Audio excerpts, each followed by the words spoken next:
Hello and welcome back to Podcast and Chill on the Learn English podcast channel. I'm Leo. And I'm Gwen. It's great to see you all again. Our beloved viewers, how is your life these days? Are you working or going to school? Have you ever wanted to get good grades or get promoted at work? I think yes. All of us have experienced such feelings, and surely those desires can come from two common phrases, expectation and pressure. But I can see that some people might not clearly understand what expectation and pressure mean. So in today's episode, we will help the audience better understand these words. Absolutely. Let's dive into today's fascinating topic on expectation and pressure. Today, we're going to talk about something that affects all of us: expectations and pressure. That's right, Gwen. These two words might seem similar, but they are quite different. Let's start with expectations. Expectations are the beliefs or hopes we have about how something should be or how someone should behave. For example, we might expect our friend to be on time for our meeting. Exactly. Expectations can come from ourselves, from others, or from society. They can be positive or negative, realistic or unrealistic. Now, let's talk about pressure. Pressure is the feeling of stress or tension that comes from expectations or demands. Yes, when we feel like we have to meet certain expectations, it can create a lot of pressure. This pressure can come from work, family, friends, or even ourselves. Too much pressure can be harmful. It can lead to anxiety, burnout, and even health problems. That's why it's important to manage our expectations and the pressure we put on ourselves and others. Could you tell us about some common sources of pressure we all face in our daily lives?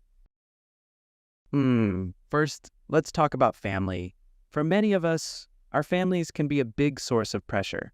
Yes, parents often have high expectations for their children, whether it's related to academic performance, career choices, or personal life decisions. Society can also be a source of pressure. We constantly hear messages about how we should look, behave, or live our lives. Let's look at some life-related words. Realistic, meaning seeming true or likely to happen in real life. Example, it would not be realistic for the government to demand a pay freeze in the sector at this point. Demand, meaning a strong request for something that someone really needs. Example, the management had no intention of meeting union demands. Performance, meaning how well a person, machine, etc. does a job or activity. Example, this was one of the band's rare live performances. Target, meaning a goal or result that you try to achieve. Example, the university will reach its target of 5,000 students next September. Standard, meaning a level of quality that people agree is acceptable. Example, there's been a fall in living standards.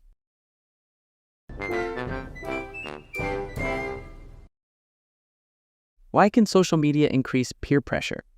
Social media often shows only the best parts of people's lives, not the whole truth.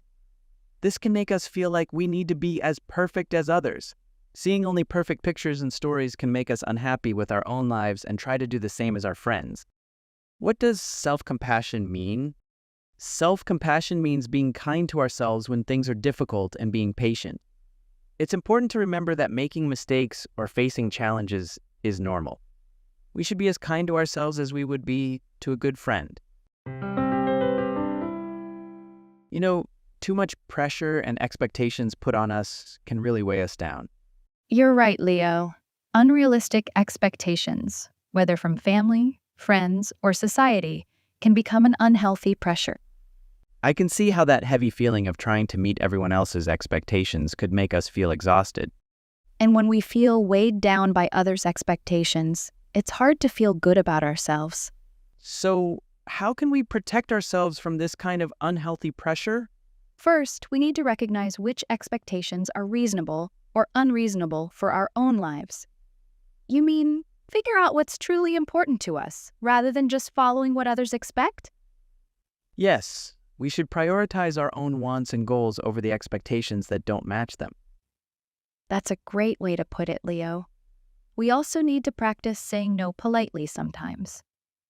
You mean feel confident to say no sometimes without feeling bad? Yes, exactly. Don't be afraid to say no. It is okay sometimes. You need to protect your emotions from unrealistic or excessive expectations and pressure. The key is to communicate openly and honestly about our expectations in relationships. We should be willing to compromise and adjust our expectations when necessary. And it's crucial to remember that people are not mind readers. If we don't express our expectations clearly, it's unfair to hold others accountable for not meeting them. Let's look at some life-related words. Unhealthy, meaning not good for someone's health. Example, there are healthy and unhealthy ways to express angry feelings. Exhausted, meaning extremely tired. Example, by the time they reached the summit, they were exhausted. Emotion, meaning a strong feeling such as love or anger.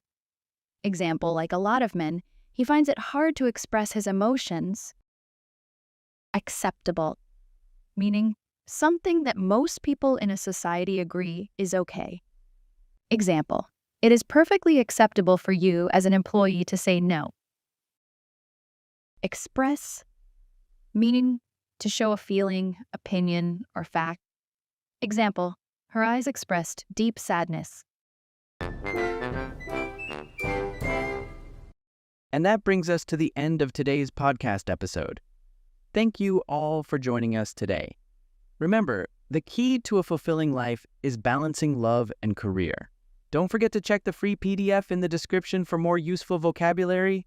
Goodbye, and we look forward to seeing you in the next episodes.